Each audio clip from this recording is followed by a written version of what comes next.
Cette station auxerroise en rupture de carburant a stoppé sa distribution en milieu de journée après avoir connu pendant quelques heures un défilé d'automobilistes. Et il fallait avoir beaucoup de patience pour faire son plein ici ce matin. On sait vraiment pas comment ça va évoluer encore. Apparemment c'est bloqué, est-ce que ça va débloquer, pas débloquer, on ne sait plus. Il faut qu'on mette du gasoil, quoi, mais en plus on est en déplacement, on n'est pas d'ici. Donc faut mettre mal la patience, quoi, je veux dire, faut...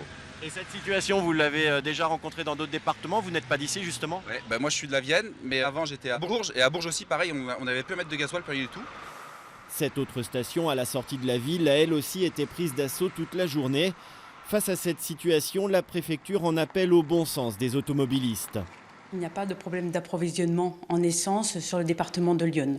C'est déjà un premier point qu'il faut bien noter. Simplement, ce qu'on constate, c'est une recrudescence de personnes qui viennent chercher de l'essence, parfois avec des bidons en plus. Donc c'est en fait ce qui crée en fait des ruptures dans un certain nombre de stations-service, et notamment peut-être un peu plus sur le nord du département, puisqu'on est tout près de la région parisienne. Sur les 85 stations du département, 12 étaient en rupture totale en fin d'après-midi. Une situation qui peut encore évoluer en fonction des derniers événements liés à la contestation.